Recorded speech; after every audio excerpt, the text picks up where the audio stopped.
बहुत बड़ी खुशखबरी मेरे दोस्तों, खास तौर से मुसलमानों के लिए और हिंदू भाइयों के लिए भी।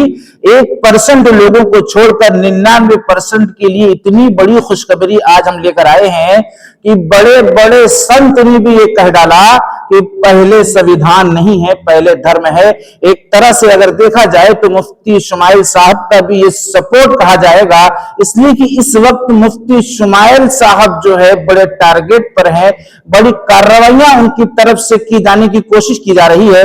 इसलिए आज हम बड़े बड़े संत, बड़े बड़े ज्ञानी की वीडियो दिखाने वाले हैं ताकि आपके दिल की सफाई हो सके और देश के अंदर भाईचारा कायम हो सके। इनकी वीडियो दिखाने के बाद मेरे अजीजों, हम ये बतलाने की कोशिश करेंगे, ये तो इतना बोलकर बस चले गए हैं कि पहले धर्म बाद में संविधान, लेकिन हम इसकी वजाहत करने की कोशिश करेंगे कि कैसे पहले धर्म है, पहले धर्म आया फिर संविधान आया।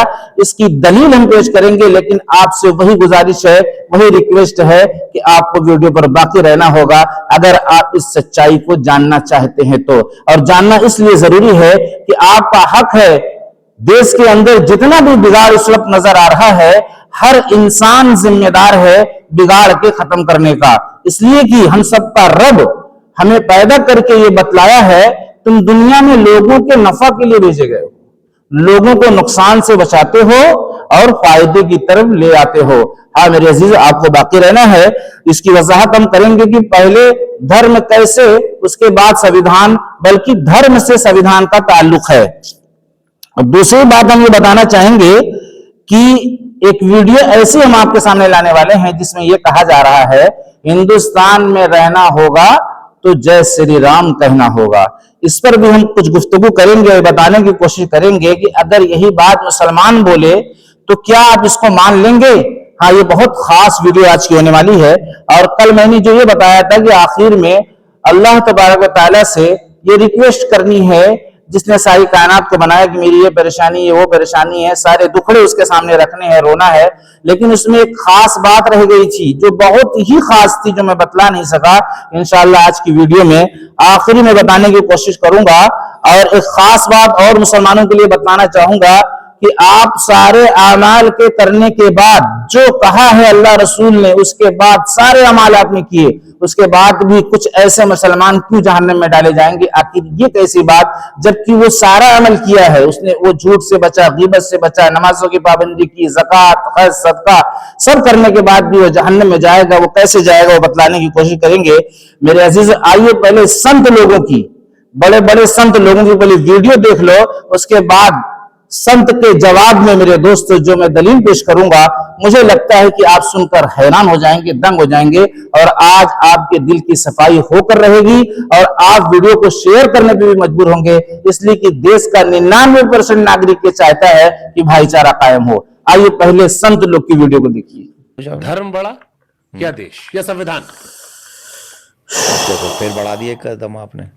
मेरी दृष्टि में सबसे बड़ा है धर्म, संविधान से बढ़कर, सबसे बढ़कर धर्म। लोगों से बात किया है जिनके लिए आपने कहा मजहब बड़ा है राष्ट्र से, आपके लिए कौन सा बड़ा है? मेरे लिए जो है, मेरे लिए भी वही जो उनके लिए मजहब, हमारा जो धर्म है, हमारे लिए धर्म बड़ा। तो धर्म भी कहेंगे तो धर्म तो लेना ही पड़ेगा। धर्म बड़ा है, धर्मानुकूल राष्ट्र बड़ा हो जाता है, धर्मविहीन राष्ट्र का कोई महत्व नहीं। ऋग्वेद में राष्ट्र शब्द का प्रयोग लोक और परलोक दोनों के लिए हुआ है। धर्मानुकूल राष्ट्र ही राष्ट्र है। आपने कहा आपने काफी मुसलमान लोगों से बात किया है जिनके लिए आपने कहा मजहब बड़ा है राष्ट्र से, आपके लिए कौन सा बड़ा है? मेरे लिए जो है, मेरे लिए भी वही जो उनके लिए मजहब, हमारा जो धर्म है, हमारे लिए धर्म बड़ा।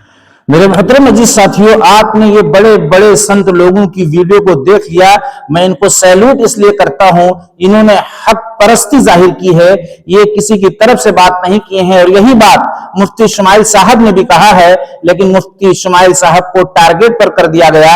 और ये जो संत लोग कह रहे हैं, इनको टारगेट पर नहीं लाया जा रहा है, इसलिए कि ये हिंदू धर्म से ताल्लुक रखते हैं, मुझे ऐसा ही लगता है। जबकि बात वही उन्होंने कहा है कि पहले धर्म है बाद में संविधान। यही बात मुफ्ती साहब ने कहा है कि पहले जो है धर्म है बाद में संविधान है। संविधान का पालन धर्म का पालन करने वाला ही करेगा। हाँ, वो लोग नहीं कर सकते जो धर्म का पालन नहीं कर सकते। अब मैं बताना चाहता हूं कि कैसे धर्म पहले संविधान बाद में। और ये भी मैंने जो है दावा किया है कि संविधान धर्म से ताल्लुक रखता है, धर्म की वजह से संविधान है। उसकी दलील यह है मेरे दोस्तों, मेरे अजीजों, आज के 1500 साल पहले दुनिया का जो हाल था, इंसानों की जो जिंदगी थी वो एक जानवर से बदतर जिंदगी थी। अगर किसी का ऊंट किसी के तालाब में पानी पी लेता था, हिस्ट्री उठाकर आप देख लेना, अगर आपको यकीन ना आए, एक ऊंट दूसरे के तालाब में पानी पी लेता था तो दूसरा वाला जंग करता था, और इतने दिनों तक जंग चलती थी कि मरने के जब करीब हो जाता था वो शख्स अपने औलाद को, अपनी आने वाली नस्लों को ये वसीयत कर जाता था, जो लोग मौजूद होते थे, कि तुम्हें इनसे जंग करना है इसलिए कि इनका ऊंट हमारे तालाब में पानी पी लेता था। बताइए आज क्या है इंसानों का हाल? अगर कोई जानवर पानी पीने लगता है तो लोग रुक जाते हैं, खड़े हो जाते हैं, आगे नहीं बढ़ते कि जाने तो जानवर है पानी पी। लेकिन वो जिंदगी कैसी थी? तलवार की धार को देखने के लिए एक दूसरे की गर्दनों को उड़ाया करते थे कि जरा मैं देखूं कि मेरी तलवार की धार कितनी है। मेरे दोस्तों, हैरत में डाल दी गई बात आपको, कीड़े मकोड़ों को खा जाया करते थे, ये नहीं पता था कि ये हमें नुकसान पहुंचाएगा। एकदम जानवर वाली जिंदगी। जो औरत जो है हामिला होती थी, जिसके पेट में बच्चा होता था, तो एक दूसरे से शर्त लगाया करते थी, जो औरत आ रही है इसके पेट में लड़का है या लड़की, तो एक कहता था कि लड़का, एक कहता था लड़की, तो दोनों शर्त लगाते थे और उसके बाद जो है जाकर पेट को ऐसे चीर देते थे तलवार से, और अगर लड़का निकल जाता था तो वो शर्त जीत जाता था, लड़की निकलती थी तो वो हार जाता था। इसी तरीके से शर्त रखा करते थे।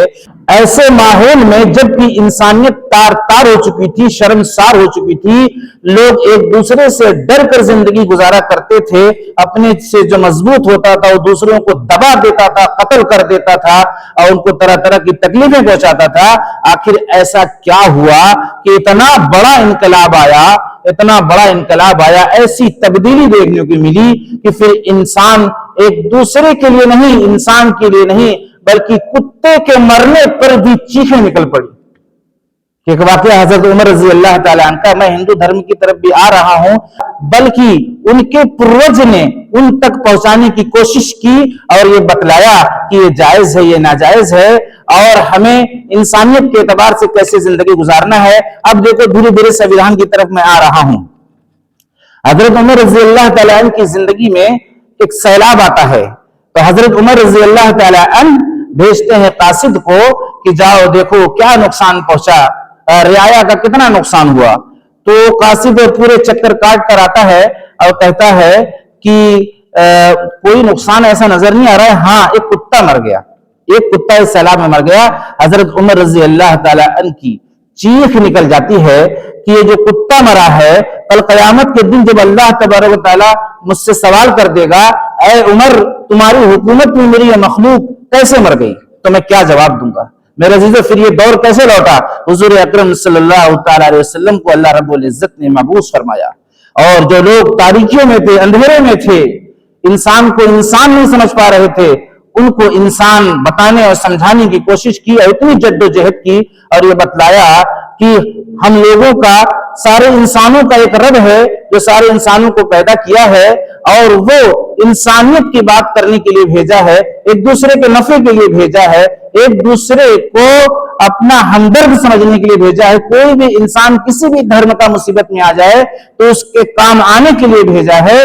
मेरे दोस्तों, ये पैगाम और मुसलमानों को अपने एतबार से, यानी नमाज का हुक्म, रोजे का हुक्म, हज का हुक्म, झूठ ना बोलने का हुक्म और निगाहों की हिफाजत का हुक्म, बहन बेटियों की इज्जत आबरू का हुक्म, ये सारे पैगाम को रसूल पाक सल्लल्लाहु अलैहि वसल्लम ने पहुंचाने की कोशिश की।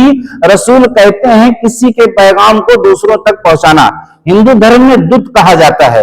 ईश्वर की बात को दूसरों तक ट्रांसफर करना कि ईश्वर का मकसद क्या है, इंसानों के ताल्लुक से उन्हें कैसे जिंदगी जीना चाहिए। अब सवाल यह उठता है कि जब इंसान इतनी बड़ी जहालत में था तो संविधान बनाने की अकल इसके अंदर कहां से आ गई? एक बड़ा सवाल मैं कर रहा हूं, आप मुझे इसका जवाब दे दीजिए। संविधान उस वक्त आया जब धर्म पहले आया, यानी धर्म ने संविधान बनाने की अकल दी जब इंसान को पहचान ही नहीं रहा था, जानवर वाली जिंदगी थी। उसके बाद धर्म के अनुसार, चाहे हिंदू धर्म के पूर्वज अपने हिसाब से मेहनत किए और हुजूर अकरम सल्लल्लाहु अलैहि वसल्लम ने अपने धर्म के एतबार से मेहनत करके लोगों को अंधेरे से उजाली की तरफ लाकर खड़ा कर दिया। अब आता है संविधान का नंबर, इसलिए कि अकल थी ही नहीं, समझ थी ही नहीं। एक जहालत वाली जिंदगी, जानवर वाली जिंदगी, तो संविधान पे बड़े अक्लमंद का काम हो सकता है ना। तो ये सारी बातें धर्म से निकाली गई, धर्म की अच्छाई और खूबियों से निकाली गई। एक बहन बेटी का हक क्या है, धर्म से निकाला गया। झूठ बोलना क्या है, जो धर्म से निकाला गया। किसी का मर्डर करना, किसी का कत्ल करना, किसी को सताना, ये सारी चीजें धर्म में पहले से मौजूद थी, जिसके मुताबिक जो है संविधान में सारी चीजें लागू की गई, बनाई गई, कानून को लाया गया धर्म के अनुसार। आज हम कह रहे हैं, कितनी बड़ी जो है कमकली की बात हो सकती है कि धर्म बाद में संविधान पहले, जबकि संविधान धर्म से बनाया गया है। और ये बड़े बड़े महंत ने मेरे अजीजों वाज़ेह कर दिया, अक्लमंदों के लिए इशारा काफी है। अब हम आते हैं उस वीडियो की तरफ, जिस वीडियो में ये कहा जा रहा है कि अगर हिंदुस्तान में रहना होगा तो जय श्री राम कहना होगा। आइए पहले वीडियो देख लो, उसके बाद इस पर हम थोड़ी सी गुफ्तगू करके आगे की तरफ आते हैं। और आपका दिल से शुक्रिया इसलिए अदा करते हैं कि इतना वक्त ऐसी मशगूली में आप दे रहे हैं। अल्लाह रब्बुल इज्जत आपकी हर परेशानी को दूर फरमाए।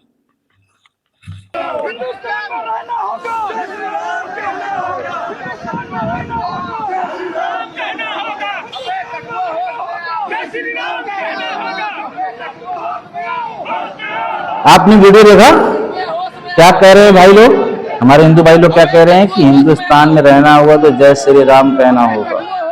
अब बताइए, जय श्री राम हिंदू धर्म के लिए कि मुसलमान धर्म के लिए, ईसाई धर्म के लिए, सिख धर्म के लिए, बौद्ध धर्म के लिए, किस धर्म के लिए है ये जय श्री राम का नारा? अल्लाह अकबर का नारा मुसलमानों के लिए, जय श्री राम का नारा हिंदू भाइयों के लिए। हिंदू भाई अपनी आस्था के एतबार से बोल रहे हैं, मुसलमान भाई अपनी आस्था अपने मजहब के एतबार से बोल रहे हैं। अब आप ये कह रहे हो कि हिंदुस्तान में रहना होगा तो जय श्री राम कहना होगा। अब ये कहा जाए, अगर क्योंकि मुसलमानों की हैसियत तो हिंदुस्तान में उतनी है नहीं, लेकिन जो अच्छे हिंदू भाई हैं उनके नजदीक आज भी है, चाहे वो बड़े ओहदे पे हो चाहे आम हिंदू हो, उनके नजदीक बहुत से पुलिसकर्मी ऐसे हैं जो बहुत बड़ी तादाद में मुसलमानों का सपोर्ट करते हैं, बल्कि सारे हिंदुस्तानियों का सपोर्ट करते हैं। उनका मकसद है किसी भी इंसान को तकलीफ नहीं पहुंचना चाहिए। हाँ, ये उनका वसूल है। अगर हिंदू भाइयों को जमा करके ये कहा जाए तो अल्लाह अकबर कहना होगा, क्योंकि हिंदुस्तान मुसलमानों का भी है। चलो सारे हिंदू भाई ने कुछ हिंदू भाई कह दें और ये कहा जाए कि ये कहो, हम तो हमारा तो अकीदा है कि अल्लाह के सिवा कोई इबादत और पूजने के लायक नहीं। किसी भी हिंदू भाई से अगर ये कहा जा रहा है तो एक्शन लेगा कि नहीं लेगा? तो इसी तरीके से जय श्री राम आप कहलवा रहे हैं, ये हिंदू धर्म की आस्था से इसका ताल्लुक है, और अल्लाह अकबर का ताल्लुक जो मुसलमान की आस्था और मजहब से ताल्लुक है। तो बात यहां बिगड़ सकती है, लेकिन अगर समझ से काम लिया जाए कि यार ये इनके धर्म का मैटर है और ये इनके धर्म का मैटर है, जैसे हम अल्लाह अकबर नहीं लगा सकते, वैसे ये जय श्री राम नहीं बोल सकते। मेरे दोस्तों, यहाँ समझने का फेर है, और अगर हम समझ जाएं तो भाईचारा फिर से कायम हो जाए, हमारा देश शांति और अमन की तरफ दाखिल हो जाएगा। मेरे अजीजों, फिर ये भेदभाव सिर्फ हिंदुस्तान में नहीं खत्म होगा, बल्कि दूसरे मुल्कों में भी खत्म होगा। जब हिंदुस्तान में कोई मारा जाता है मुसलमान, तो उसका असर बांग्लादेश और पाकिस्तान में हिंदू भाइयों को झेलना पड़ता है, और जब हिंदू भाई यहाँ कोई मुसलमान मारता है हिंदू भाई को, तो फिर जहां हिंदू भाई को अगर मुसलमान भाई यहाँ मारता है तो फिर इसका नुकसान वहां देखा जाता है जहां हिंदू भाई ज्यादा है। जैसे मुसलमान यहाँ कम है, मार खा गए, मॉब लिंचिंग हो गई, तो अब दूसरा मुल्क जो मुसलमान है वो बदला लेता है, कहता मैं बदला लूंगा। तो ये नुकसान कब तक उठाना पड़ेगा इंसानों को? इसमें बहुत से गरीब मारे जा रहे हैं भाई। हमें इंसानियत का जो है सबूत देना है और अपने धर्मों को सही ढंग से पढ़ने की कोशिश करना है। धर्म से जो नहीं चलेगा वो संविधान को नहीं मानेगा। देख लेना आप, वो संविधान को नहीं मानेगा। धर्म हर चीज के बारे में बतला रहा है कि क्या बोलना है, क्या नहीं बोलना है, संविधान में क्या चीज लिखना है, ये धर्म ने ही बताया था। इसके पहले जब इंसानियत अंधेरे में थी तो फिर इतनी अकल कहां से आ गई? धर्म सिखाया, और धर्म ने सिखाया। जब इंसानों ने सीख लिया, समझ लिया, अकल आ गई, तो धर्म के ही खिलाफ हो गए। जैसे ये कहा जाए कि बाप पहले आया कि बेटा, तो जाहिर सी बात है पहले जो बाप आया, पहले बाप आया, कोई तस्लीम ही नहीं करेगा कि बेटा पहले आया। तो पहले धर्म आया है, फिर संविधान आया है। मेरे अजीजों, इसको खास तौर से अपनी अकल में बिठाने की कोशिश करो, और आज से नियत करो कि इस विवाद को और इस जो है शक व शुबहात को हम खत्म करने की पूरी कोशिश करेंगे, और अपने पैदा करने वाले के हुक्मों के मुताबिक चलने की कोशिश करेंगे, जिसने हमें ये जिंदगी अता की। अब मैं बताना चाहता हूं, कल की बात में एक बात रह गई थी कि सारी चीजें, सारे दुखड़े हमें सुनाना है उसको, और उसमें अपनी मुसीबत, अपनी परेशानी को कहना है। और दुआ जो है, एक बात ये कहना था और एक बात ये कहूंगा कि दुआ तकदीर को बदल देती है, हदीस का मफहूम है, तकदीर को बदल देती है।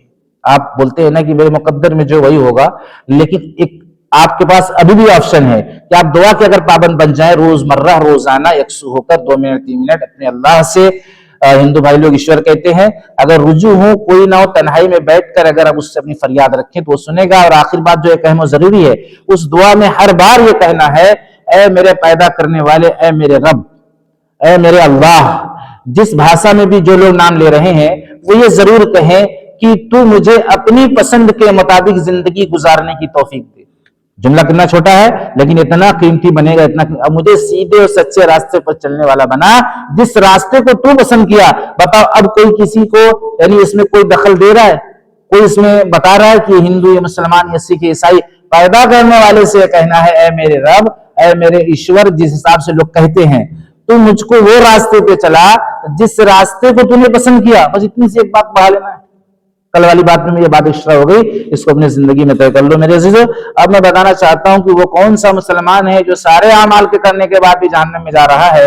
मेरे अजीजों, डर जाने वाली बात है, कांप जाने वाली बात है कि जो फरिश्ते जब अल्लाह की बारगाह में वो मुसलमान पेश किया जाएगा और उसके नाम अमाल को मुहरशुदा फरिश्ते लेकर आएंगे और अल्लाह तबारक व तआला उसके बाद भी ये फरमाएंगे, हदीस पाक का मैं मफहूम बता रहा हूं कि इसको जहन्नम में डाल दो, तो फरिश्तों को हैरत होगी, ऐ बारी ताला, इसने वो किया जो तूने बताया था और मैं वही लिखा हूं, मैंने देखा कि इसने कभी गुनाह नहीं किया।